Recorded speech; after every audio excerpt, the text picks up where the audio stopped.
I got this cool thing to show you. Really, man? Yeah, it's far out and technical and stuff. Awesome, yeah. Come on and turn it on. Tune into the Tech Shamans. Come on and turn it on. Tune into the Tech Shamans. Come on and turn it on. Tune into the Tech Shamans. Come on and turn it on. Tune into the Tech Shamans. Cool. And we're Hey there. hit the wrong button. Uh-oh. Guys. Well, welcome to Tech Shamans again.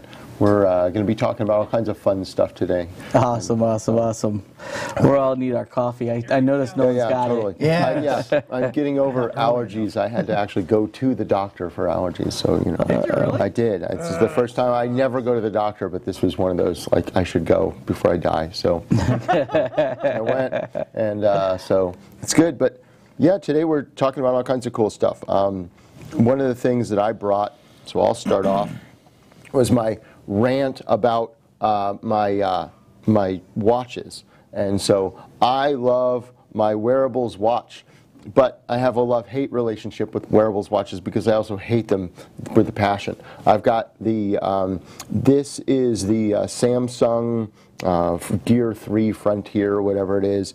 And so I've got a Samsung phone, Samsung watch. Sometimes I wish I had an Apple phone and an Apple watch, but it's one of those type of things where I think that, you know, I'm still not sure. Now, I brought in a couple of things because I'm still not sure that watches are still a thing for your smartphone.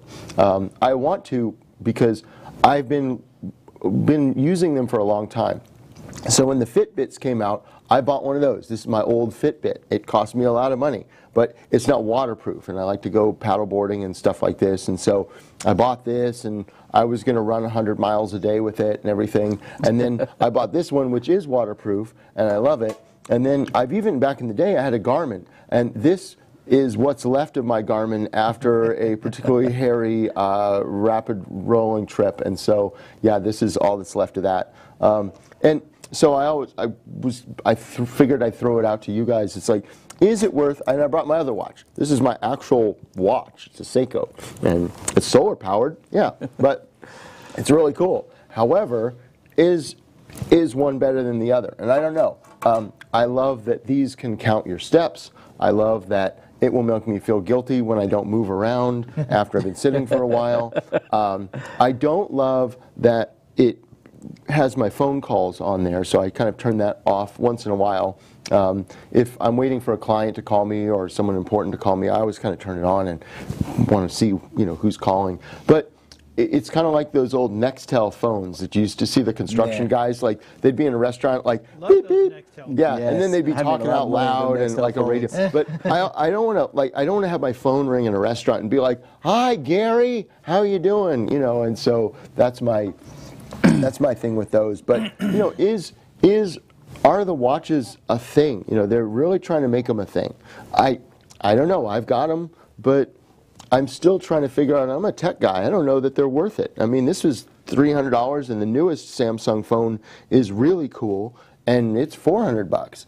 And this is a little bit more, but yeah, I think it is. I think, you know, I tell people it's the same with computers, kind of. Maybe it's what do you want to do with it? Like, I'm fat and I want to walk, and I want to walk off and be healthy and do all my stuff, and I want it to record automatically when I do stuff so I get credit, and then I want it to make me feel guilty when I eat stuff. And so it seems to be working for that, which is great. One of the things I don't like about it is that I don't like having to charge my phone, and when I go places, I have to bring the charger. You have to bring this charger to put it on the desk. What is that? This is the charger. This actually fits right on here, and it's kind of cool because you plug it in, and then you put the charger on it like this, and it just lays on here, and you just throw it on your desk or whatever it is. So it's a place. However, I have to hide this because my cats will attack it. But, you know, still, you know, it's one of those type of things where it's just extra maintenance. Like my watch is solar powered, so it lasts forever, and I never have to change it. And occasionally, when I'm running around, I was in New York, and I was running around all day, and I was getting a lot of calls and texts and things like this. And my watch died in the middle of the day, so it's like, it's like 5 or 6, and my watch died, and I had plugged it in and let it charge, which made me mad because then, I'm having to look at my phone and stuff, and so. Well, you know what they say? I don't know. The Timex will just keep on ticking. Exactly. I mean, that's maybe this is the right thing, and I just use everything with my phone, and I think that like my wife has the Apple iPhone, Watch, yeah. right? And she loves love it. She that. loves it. And I'll notice she'll wear it for like 2 or 3 weeks nonstop, and then she'll go a week without wearing it. Okay. But for her, she likes it because in the middle of a meeting, she can look at that text and not be you're not like flipping this, your phone you know what I open mean? and stuff like this. It's kind of incognito. I think it's kind of going to be to the user, like for instance, Perspective. the perspective. That's a great way to put it, because to me, I'm a watch freak, but I've got 5 other watches like this. Yeah. So for me to go and I'm going to wear that every day, it's not going to happen. And the problem is I'm that guy that'll always be playing on it. You know what I mean? And I'm not going to be productive with it. So I don't need that technology because it's a distraction for me.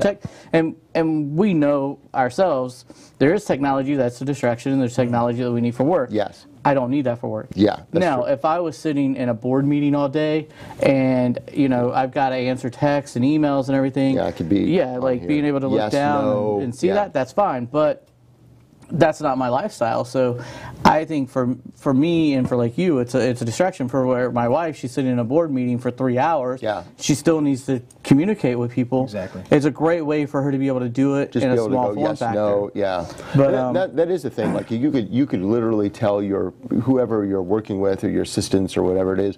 Yeah. If you send me and I'm in the meeting, you can send me a email and say, I'll answer yes or no. Because I can do that on this watch. Like, if you send me a text, I can say yes and no, like Tinder, and so I can swipe right or swipe left. I'm going to ignore you, or I'm going to talk to you. Yeah, exactly. And so we could. Yeah, I think you bring up a valid point.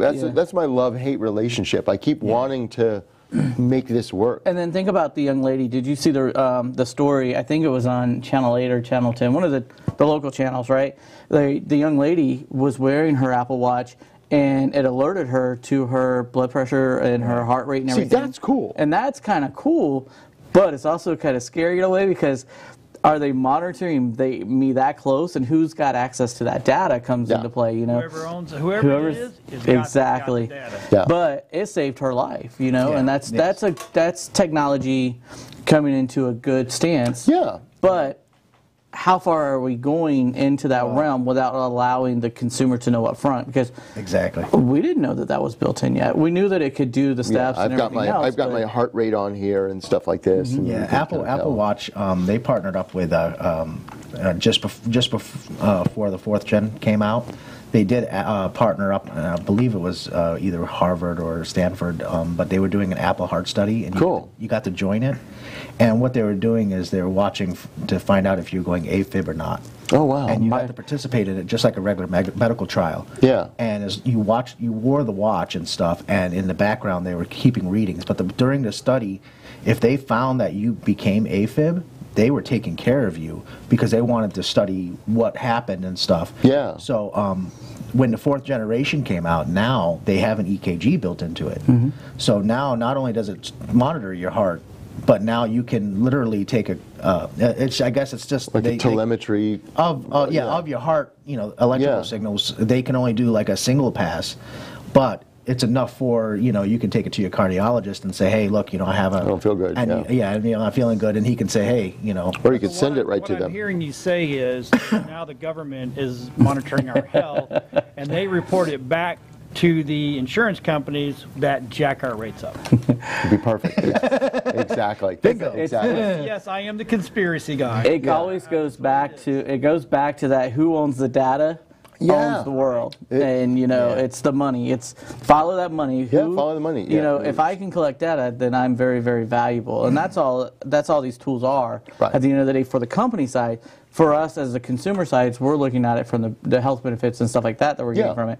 I could never do it because the damn thing would be going off all day long with my blood pressure. And I'm like, you know. it'd be like, hey, you're fat, you need a diet. Get that hamburger out of your hands. You deal with it's like, Well, it's really interesting. Dude, Is when why are you beeping me?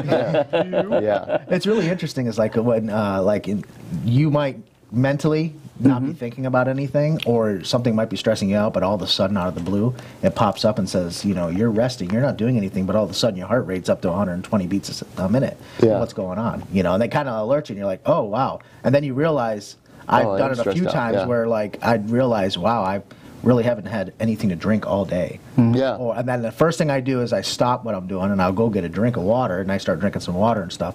I'll be like, oh, okay, you know, maybe it's time to. I've got to actually. I have this making this thing trying to work. I have two things on it. One is you have a fan says hi. Oh, cool. I have nice. And hello. Cool. Sorry, I monitor the chat. That's awesome. Yeah, I mean, I've got a couple of things on here that tell me, like, every half hour it tells me I should be moving and doing something, and then every hour. You're not married, are you? Oh yeah, and I got a girlfriend, and she doesn't care, you know. But and then it also tells me to drink water. You know, like every hour it says you drink water, and I have to either say yes or no. Okay, my question is, have we really gotten that far down the rabbit hole that we don't know, oh, I am thirsty, I need to go drink some water? No, well, yes, because I'm the type of person that 6 hours later I go, oh, I've been sitting in a chair all day and I forgot to eat or drink, and I'm working with a client, working on finishing. When I'm sitting there at the table developing something, I've literally gone 24 hours before without even getting up to use the restroom, go to eat, to drink, and not even realize it, and until it hits you, and then you're like, oh my God, I can't believe the day is gone. Where's everything that's happened in my life today? My girlfriend is a software consultant, and she travels and stuff like this. But I'm got a girlfriend. I know. Good for you. See, she's real too. She's real. She's not AI. She's AI. He's got her plugged in. I've actually met her, so I can tell you it is real. She's better than me. But she. All of us geeks have either one or girlfriend. She does the same thing though. It's always like, oh, I'm like, well. I'm like, I'm starving, and she's like, oh, I forgot to eat, and I'm like, well, you always, it's like, must be nice because I never forget to eat, So, but no. Something to drink and eat with me. I mean, if you come back here in the studio, when we're like, especially when I'm working, there's food and candy and crap everywhere. Oh yeah. So that's kind of my rant about, or things about, the. I think the phones. I think you bring up a good point because it's like I want this to be awesome, but there are things that are a pain in the ass for me that make it enough of a pain in the ass that I'm just like, it's not. Now, I keep going back to I should have bought an Apple Watch, to get the length of time for, the battery life and everything like that. But, still. I end the day with 75%. See, I end the day with like 12. And and for Samsung, and now I have to say, I've called Samsung's customer service, and they couldn't care less. I've got Apple stuff. I have my iPad and stuff like this. When I call Apple and I go to the Genius Bar and stuff like this, I feel like I am special. They think you are special. That's why they treat you that well, and that's exactly. Oh, that's awesome. They're like, "Come here, young man. Come here. Let me help you. Let me help you. I'll talk slow just for you." Well, there's a reason why we call ourselves. Yeah, exactly. Yeah. So I stopped wearing watches 3 years ago. Cool. And I'll tell you why. I watched a video of a guy that couldn't get his watch off, and his arm got caught, and it took his hand off. Wow. Oh, wow. He wore an old Timex. Oh, yeah. And he got had his hand in something. He was working on something. He should not have been wearing it. And then he got caught, and then when he was trying to pull it out, and then the thing closed in, and it literally skinned him alive. Yeah, so I don't wear watches. Yeah, I don't wear my wedding ring on this hand anymore because I can't. Because actually, whenever me and my dad used to do construction, I actually got my hand caught in a bundler and it crushed down on my ring. Yeah. The fire department had to come and literally cut it off. Wow. And I mean, the colors that this was, I mean, it was psychedelic. Yeah, you're probably. But I wear it on my pinky now because I just can't do it. Yeah. But whenever I'm working in in anything anymore, all my jewelry comes off. It goes to the side. Well, as a tech guy, we're not supposed to have anything metal on us, right? Right, Adam? Yeah. When we're Not working supposed on to, but- computers and stuff, you're supposed to be grounded in no metal. Ground strap, metal. Yep. See, Yeah, there you but go. how many times do Scuffing we? your feet on the carpet. Yeah, Yeah, love that. doesn't happen. yeah. But, Yeah. So anyway, No, that's my thing. And so, what else were we talking about? The other part last week, I was talking about the transcription stuff. yeah, And yeah. I have a so, lot of people asking about this. You know, the thing is on there's certain. So I get a lot of questions on it with what clients and everything, and they're like, well, so what? Do I need a transcription on this thing? And I'm like, this is stupid. The biggest thing is there are a lot of people who are willing to watch your videos at work or whatever it is. You'd be shocked, and most companies are probably not that shocked in their HR departments, on people who surf the internet during the day. If they're not locked down in their IT departments, a lot of people are on Facebook during the day. You can look at your hit point, your hits, and so, but the one thing is you don't necessarily want your office mates seeing, or hearing, You don't want them knowing you're watching porn. Yeah, exactly. And so one of the things that I advise clients is to definitely do the transcriptions and put them, like when we code them for Facebook, we actually put the black bar on the actual video, so they don't even have to do anything. The closed caption. It's closed caption. It's on there already, and the transcription's up because people can see it. They're much more willing to engage in that. And it's a percentage thing. You don't. It's like not. People aren't going to come waving money in, to your door and kick your door down with a check because you suddenly started putting captions on your videos, but if 15% more people watch your videos, you just got a little win.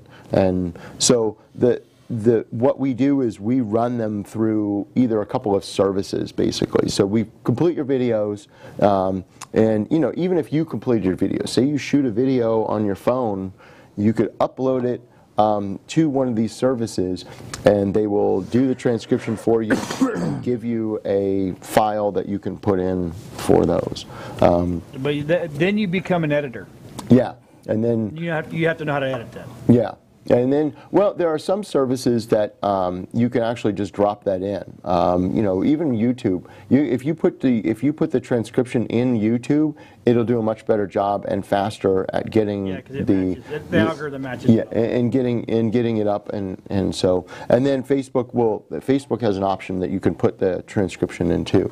So that's useful. But the services that I use are Temi, which is TEMI.com, and I got it up on the screen. these guys, basically, it's kind of a robot that does your stuff. It's 10 cents a minute. It's pretty good. I want to say like 80-something% correct.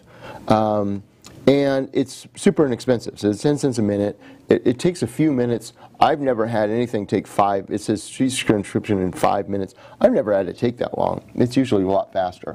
And the one thing that I like when you log in is that you basically, to do this, you upload a video and then you wait, and it sends you an email that says, yeah, that's ready. But the cool thing is when you go to the dashboard, you can see up in the corner, there's your video. So you click on your project, it shows your video, and then it shows your transcription. And the nice thing about that is that you click play, it plays your video in one window, and then you see the highlighted words skipping along, and you can follow your transcription and follow your video. So if it's only 2 minutes, you're just taking 2 minutes. And you can follow your video, and then if there's an error, you just stop your video, edit it, and then right there, and then keep playing, and then after you're done, that's Temi. Okay. So it's a good service. Like I said, if you're a small business and you're shooting stuff on your phone and things, it's great because it's super inexpensive. If you've got a little bit more time than money, it's a really good service to use. And it makes you ADA compliant too. It does, and that's the other thing. You know, we often think about, you know, like who's watching or anything, but you never know who is watching, and you never know what environment they're watching it in. And so it's always a good thing to become compliant as you can. Because you know you're having the ability to get extra people to help. You know, if you're doing a service video, or if you're one of the things that we're doing a lot of is recruiting. And so if you are an HR company and you're recruiting, and you're doing a why should you work for this company, we always do the transcriptions, because you never know if there's a hearing impaired person willing to work for you that could bring something to the table that has, you know, they don't have to go through a special thing to go, and it's already in there, and you're all set. Or somebody doesn't want their coworkers to know they're looking for a new job. Exactly, that's they the can other just thing. turn it down and watch the transcript. That's the other. How come you guys are always business-like, and I'm always the dirty-minded old guy that says you're watching porn? Well, there's like, you know, the porn transcripts take only a few seconds because it's ooh and ah, and you know, it's like, oh, hi, oh, you're the mailman, okay. We could be learning how to fix our car, you know. Yeah, Don't want exactly. our boss to know that our car broke down, and we're trying to get it figured out. Exactly. But the other transcription, they're kind of the old guys, not old guys, but they're the well-established, they're the IBM, is rev.com, R-E-V.com. Okay, so before you go any further, this is why it's important to have a really good web guy, because this is what you get when you don't pay attention to what your site does. Do you see what's behind their site? Yeah. Okay, because this is what it looks like. Yeah. So I literally had to go and do this. Oh, wow. Yeah.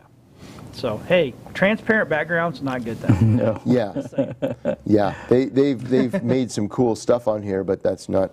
But Rev is actually, they use a platform that is Amazon. And so the Amazon services, what they do is it's really cool, and they were the first people to kind of really do it. Used to be transcription services were bank. You had to spend stupid money to get your stuff transcribed, and unless you were a Fortune 500 company, you never did it. Rev was one of the first people to introduce this, and the way they do it is unique, not unique now, but unique when they started. So I give you a minute video, and what they do is they break it up into 10 seconds at a time, and then the system sends those 10-second clips out to a bunch of at-home or overseas workers who basically get a flash, and they take 10 seconds, they type that 10 seconds, and they hit go, and it goes back to mothership. And so they send all those 10-second clips out, everyone does them, and they come back in, and the system assembles all those things properly and then gives it back to you. So you're getting a human editor. And so it's a little bit, I want to say 90% of correct on there, unless you're doing medical type terms and stuff like that, or some technical stuff. You know, if you're just talking about your plumbing company, they'll be like 100%. Right.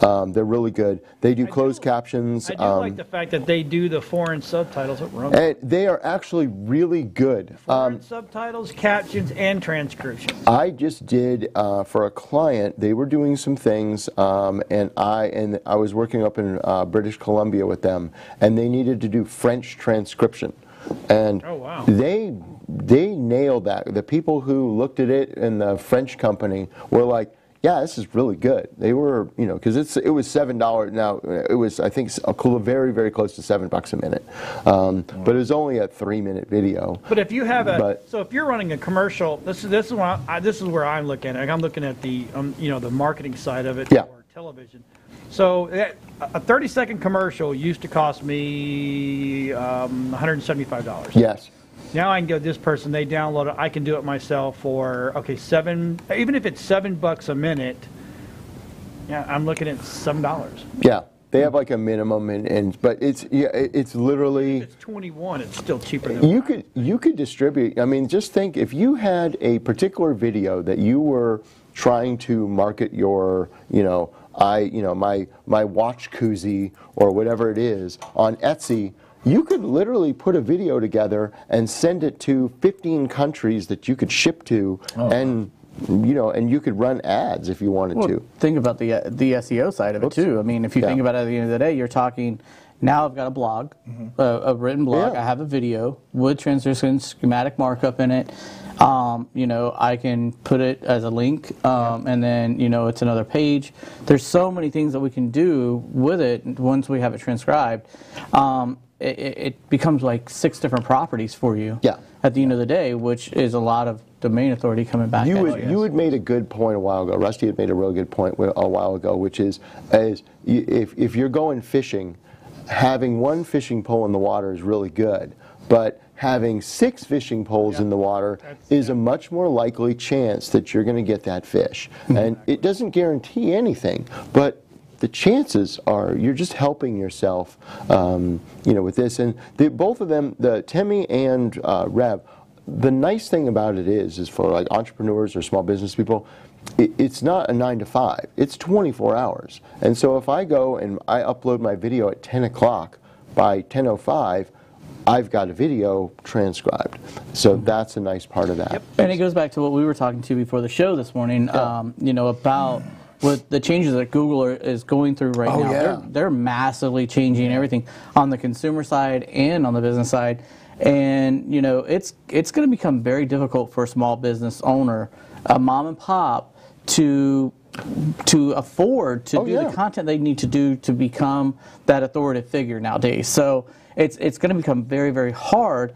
This is a tool that they could use that can simplify that, because now I can sit down with my phone and to do a 5-minute little piece, right? Send it over to Timmy, spend $6 on it. Now I have a transcripted piece. Now I have my blog done, and bam, I put it up, and it's the content that I need to stay relevant. Because I can be in the car with this in the little holder, pointed at me, talking, and then still, now I've got a YouTube video and I've got my blog. Not that you would do that driving. Not that I would do that driving. Safe driver. Yes. No, and you brought up a good point also, which was that if you're doing a learning environment, you can then create, if you did a learning module for even training on some power equipment, you could then make it into an ebook, which was a downloadable thing that someone else could have that they could take with them. Especially if you have like a company that does a lot of the training videos for your staff. Oh yeah. And you can upload that training video and then make a transcript. You could literally make a book. Make a book for the company. If you start pumping out once a week a 10-minute, informational video. And then at the end of the year, you take all those 10-minute videos. Each one's put a them all chapter. Together. Guess what? Now you got a book.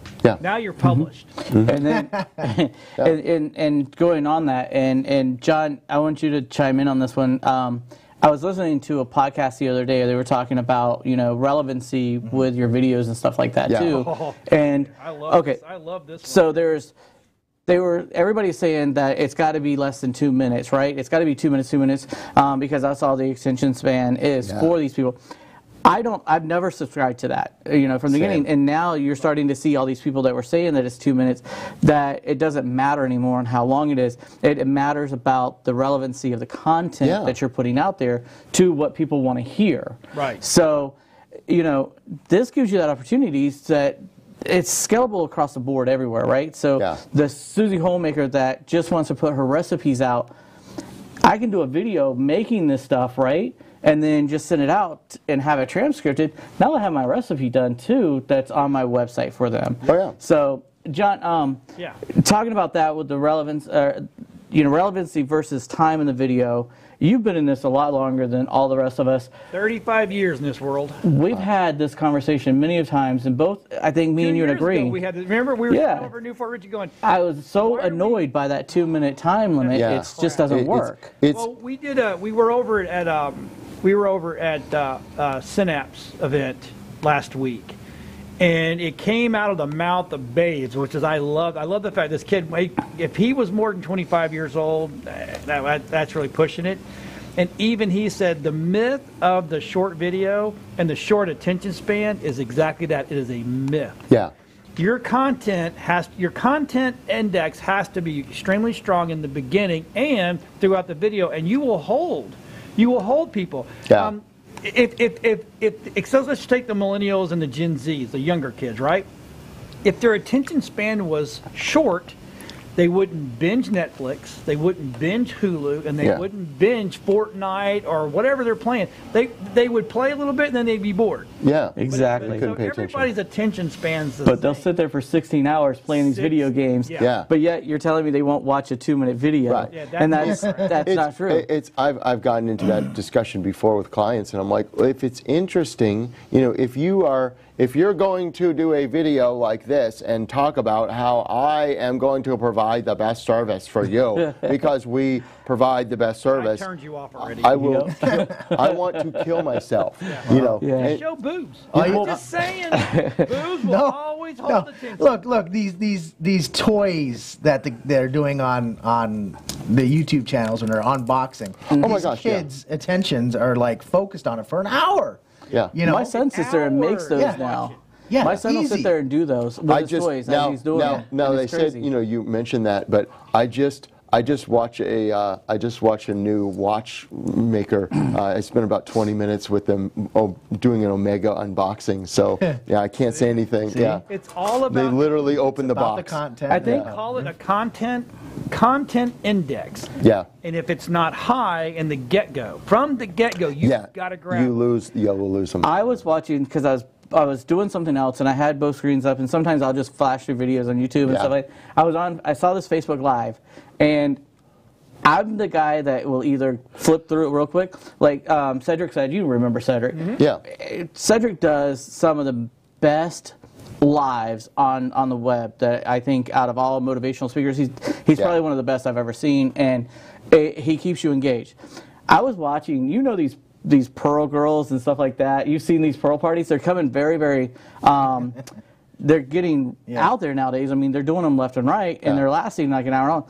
I've never been able to watch one. I've never been able to turn one on. There's this guy out of, I want to say it's Louisiana, and he does the King Show. He literally was selling beanies and like T-shirts, gold, like silver, sterling silver stuff. And I would say an hour and a half, I was sitting there at my desk just laughing my butt off at him because of just the way he was doing his show.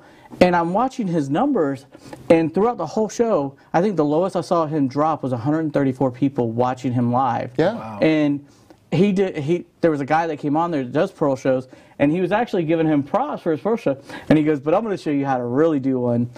And the next thing you know, about like 2 minutes later, he's got all his tools together. He's got this blue hair on, these funky glasses, and I was in the floor and just laughing my butt off. It made me really come back to what we're talking about here. He was relevant because he was engaging and making you want to know what the hell's going to happen next. Content index was extremely high. Yeah, yes, exactly. Exactly. And you can, that's why they're, all these these people making, millions of dollars a year on Twitch. Oh yeah. Okay, if they had short attention spans, they wouldn't be watching these people sit there and just play games. No. They'd be playing it themselves. Right. Yeah, yeah, yeah. I mean, that's the thing. It's the the ability to just basically get out there and go, hey, I want some attention. There are millions and millions of videos. There's 1,000. There's, I think, 6,000 hours a second being uploaded to YouTube. It's higher than that. Yeah. Hold on, I'll tell you exactly. All right. What was it that Rasmussen told us? And it's something like... But the thing is, it's like, I have a lot of clients push back on doing something different, which is, hey, we're different. I've got a couple of my clients, who've done some crazy stuff, doing videos in bars and things like this. But you have to have some differentiation other than just the corporate video of, hi, I'm so-and-so attorney and I want to represent you. Yeah, 300 hours of video. Yeah. So it's crazy. What was it? ESPN, the founder of ESPN, Rasmussen, he told us, I forget the numbers, but it was something crazy. Like ESPN broadcasts 150 or 150,000 years or 150 years. It was some astronomical number that you would never believe within 1 year. Yeah. Of viewable content they're putting out each year. Yeah. And I mean, it was an astronomical, and he goes, it is absorbed because it's content that's relevant. Yep. That's the thing, like, I think that, it's got to be relevant, and you got to know your audience, and it's becoming more prevalent. No matter if it's your website, your videos, all of these tools, you got to know who you're talking to. Yeah, and I think that a lot of people forget that. Yeah, and how to use technology to. It's just like I was just thinking about this. It's like the watches. You know, if I was into this more, I'd be watching the watch. You know, the electronic watch. You know, app show or whatever it was. But you know, all these people are like, well, I don't want to be too nichey, dude. There is so much like.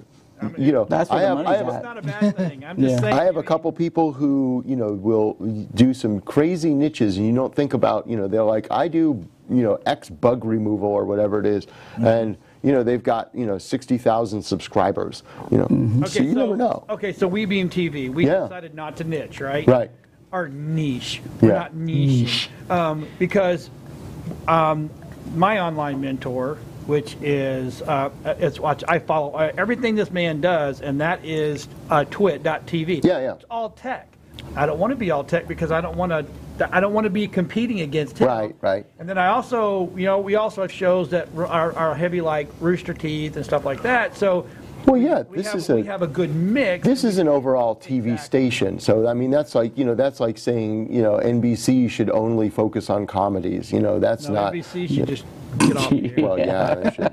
There's a lot of stuff they should do. CNN but yeah, I mean that's the thing with the technology nowadays. It's like you have the ability to reach all these people through these multiple channels, and like Rusty was saying, with the changes in Google is really, you know, we had talked a little bit before the show. Yeah, Google let's talk about Google. Yeah, Google this is going to be. They are going. April 2nd was you had brought it up. April 2nd, Google Plus is going away. Like not, you know, they keep talking. It is going away. It's going away on the like consumer they're going side. to turn the knob off on April 2nd, and so.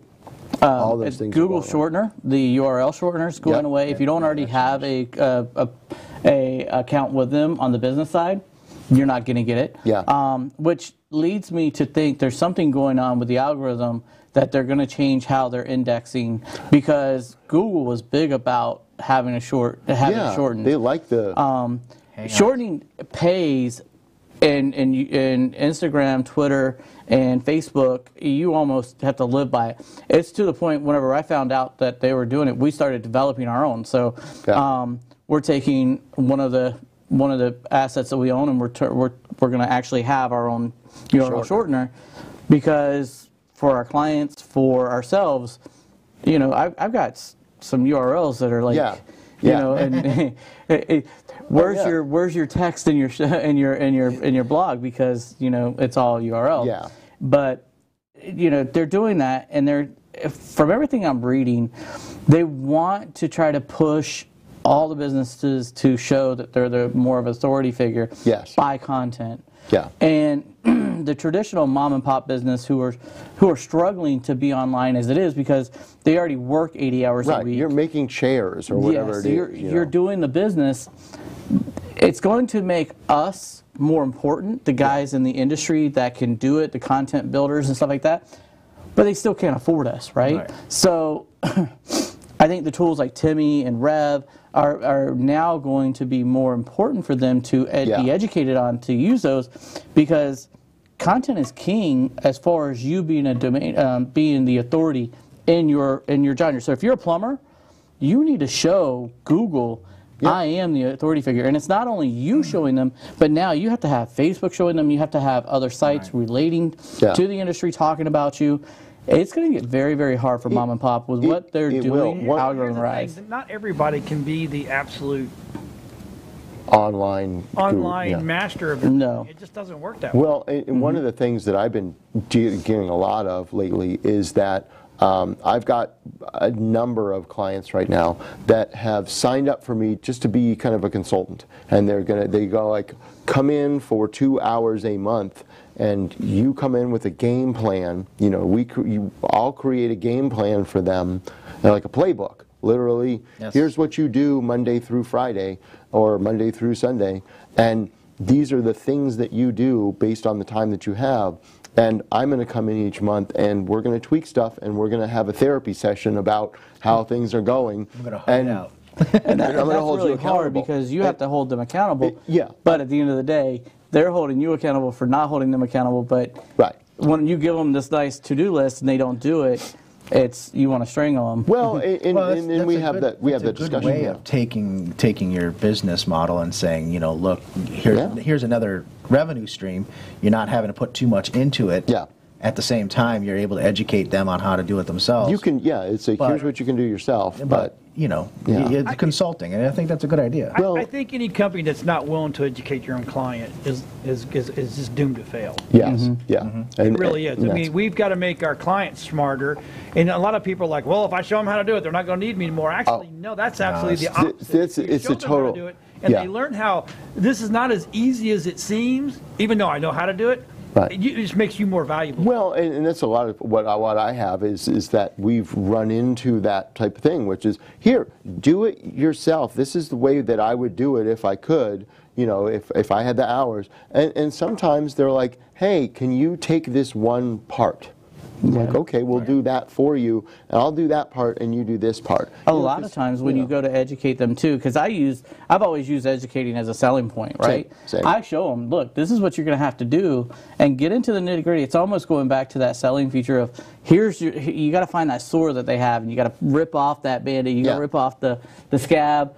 And then you got to show them what the ointment is that's going to make it feel better. Yeah. And once you teach them, a lot of times they go, "Oh my God, I don't have the time to do that. Exactly. Right. Go ahead and just do it for me," and it sells itself. Yeah, it's just like I just was talking to an artist who I'm working with, and he was making these pens, and the pens are like $100, and they're really cool. They're wood, and I was like, oh, this is kind of neat. You know, and it's like, why is this $100?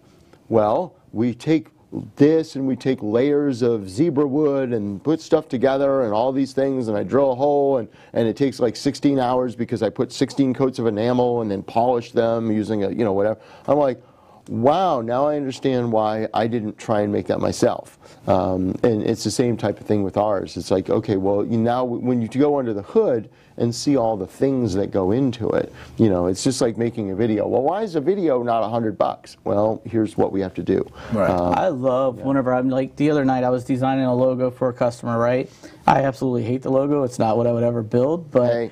you know, I got them on a screen share and I showed them, and they were like, the guy in the beginning was like, you know, oh, why do you charge so much for building me a logo? Yeah.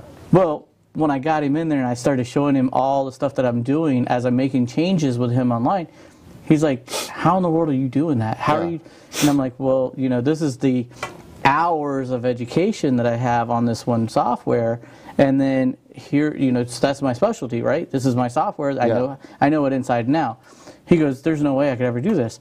Well, that's why you're paying me to this. Right. And it's almost like a aha moment for them because they do see that it's so difficult. I'll be more than glad whenever I'm doing stuff, especially with coding and stuff. Yeah, if you fixing want to stuff. watch. Oh, let me show you, because I want you to see how the pain that's in it, so that you can understand. Everybody can build a computer, right? Oh, yeah, exactly. Yeah.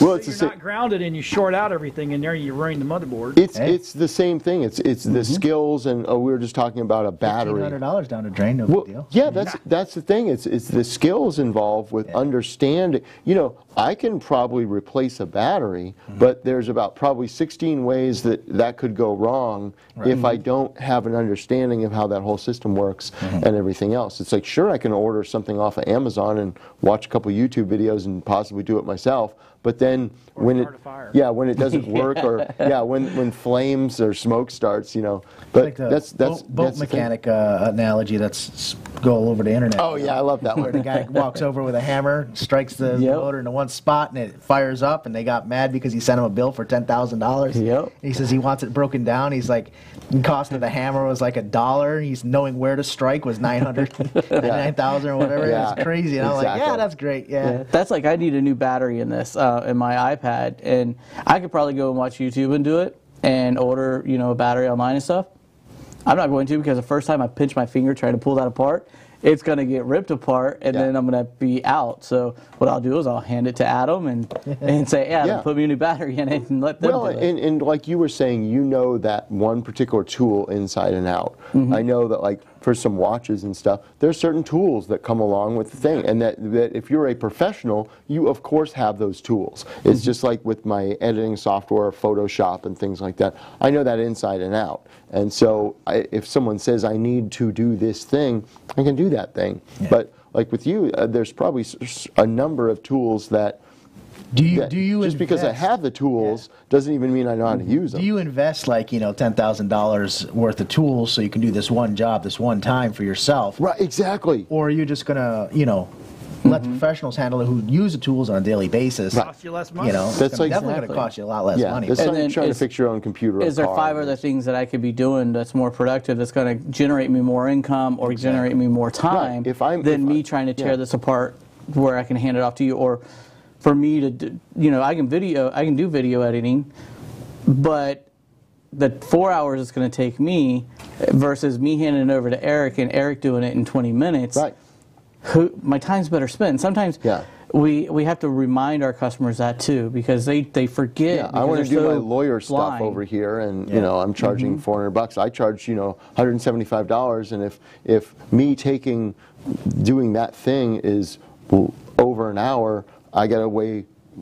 Is there someplace else I could make $175 or pay you $90 to do that thing? And I don't care how long it takes you. Like in my field, you know, when somebody brings in a computer, you know, we do free diagnosis. Cool. Okay, we don't charge for that, but at the same token, I can work on 5-10 computers at a time in my office, and be able to manage that because they're all right there. Yeah. But when we have to come out on site, there's going to be a fee because now you've taken my attention and my focus off of, you know, 10 jobs. Totally.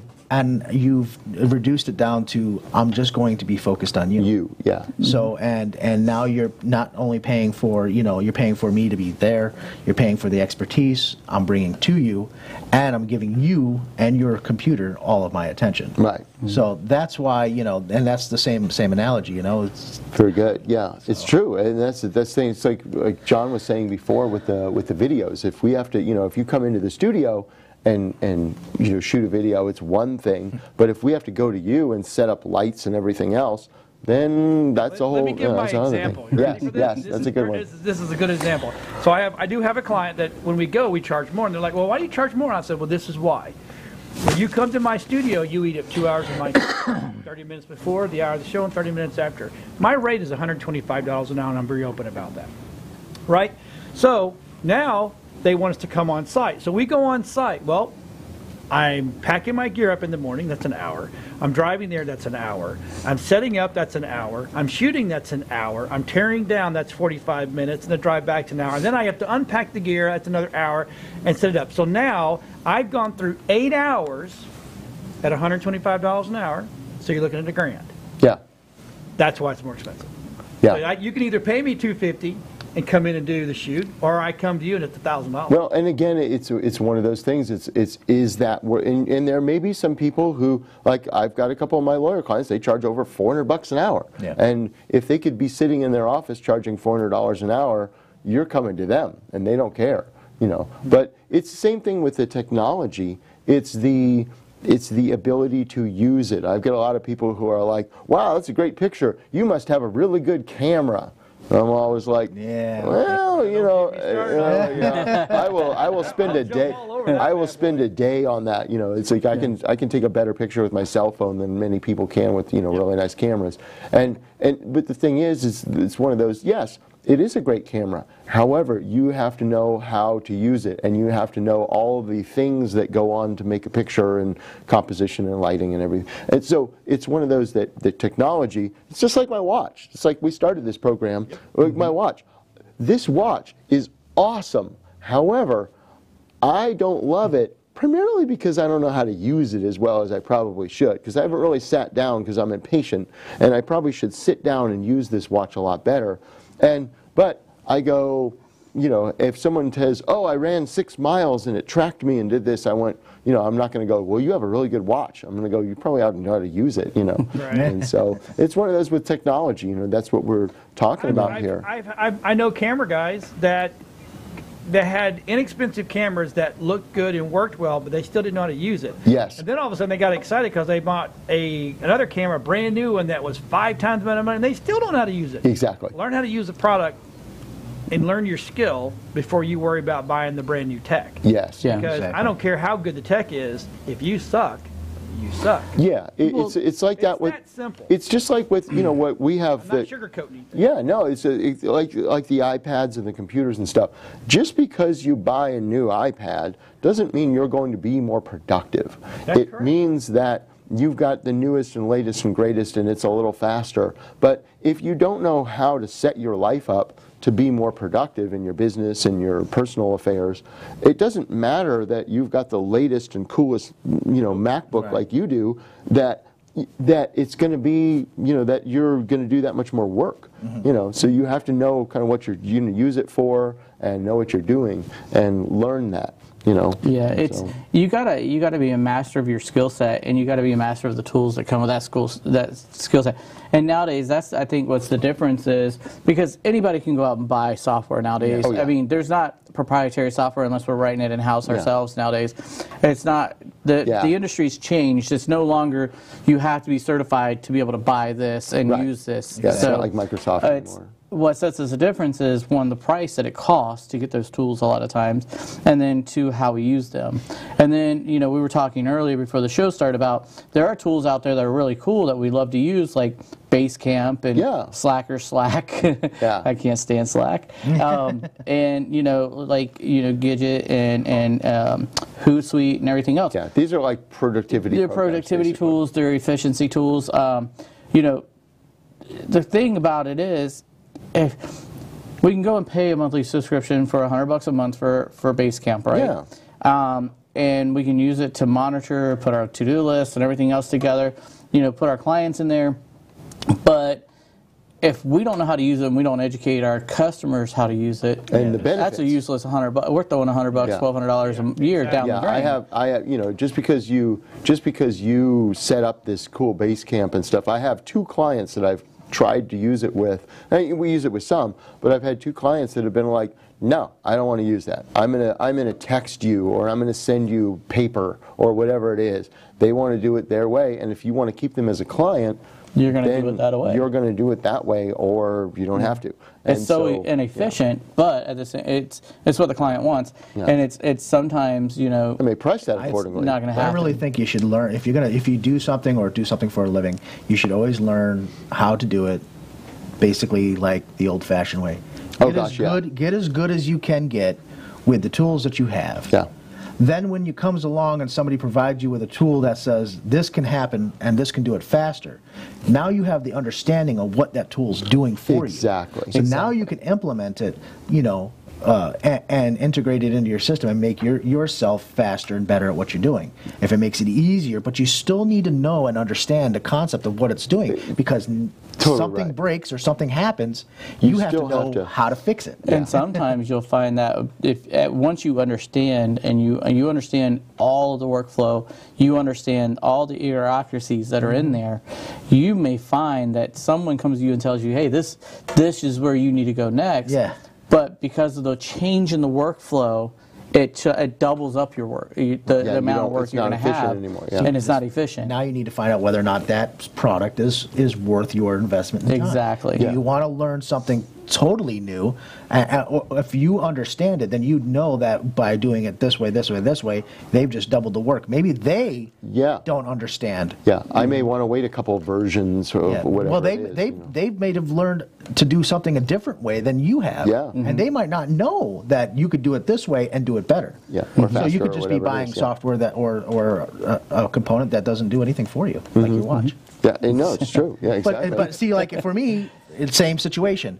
I'm in a meeting. I get a text message. I can determine whether or not I don't want to interrupt, I can see it. I get an email if it seems important enough. You can see somebody's having. Oh, I was waiting for this, so you can. Yeah. Then I can decide whether or not it's time for me to either interrupt or not interrupt. So it is nice. And then if you leave the phone somewhere, because it does have its own cellular connectivity. Yeah, it's like this one. I can actually take a phone call in the middle of nowhere. So but, you don't need your phone anymore. The cellular connectivity is nice, except for the fact when the guy at Best Buy doesn't know his job or know his technology, and he hands you the wrong one. Oh no! Oh yes. I bought Here, my take wife. the Wi-Fi only one and get a phone call. I dare you.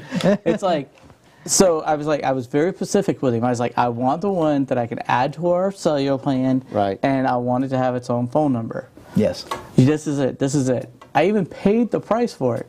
Yeah. Think Best Buy would fix that? Nope. Nope. No. Nope. I don't care. You Nope. done made the purchase. Sorry. Yeah.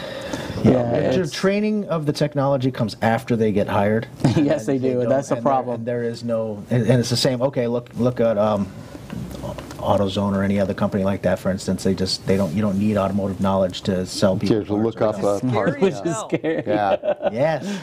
Yes. I want to be able to walk in there and get some sage advice, not like, well, I don't know, it might work. Yeah. Your battery light's on, but you need a battery. Not saying that your alternator's not putting out anything, but exactly. Or your battery's on and lights on, and you need an alternator, but you're driving a 2016 vehicle. Well, or today it could be as small as a resistor or a relay that needs to be replaced, and there is nothing wrong with anything else. Again, the same thing with the technology is that if you've got an older car and you can get it, go to AutoZone and get it plugged in, they understand that I don't have to buy a $300 scanner to have them scan it for me, and so it's one of those that they understand the technology. I don't need to. I was playing around with the features in my new truck. A minute left, so let's start wrapping this up. Want to pop on 5G real quick, or pop on 5G. Let's make that. All right. If anybody wants any information on 5G and the technology that's changing for cellular, basically 4G LTE peaks out at about 1 gig a second right now. So, we are going to go 20 times faster, theoretically, up to 20 gigs per second on 5G. Wow. So basically, you're going to see a lot of internet-connected devices. I'm probably going to say that what's going to happen out there is you'll buy your Roomba vacuum cleaner, but you're going to need to get their cloud-based software to manage it, and they're going to start selling you a subscription. I would probably say they would sell you a cellular plan that is included in an internet plan with the device and with to be able to connect. 5 seconds ago, we will delve in on that Monday. You gonna be here Monday, Adam? I'll be here Monday. All right, Great. we'll see everybody next. We'll see you on Monday. Thanks. Bye now.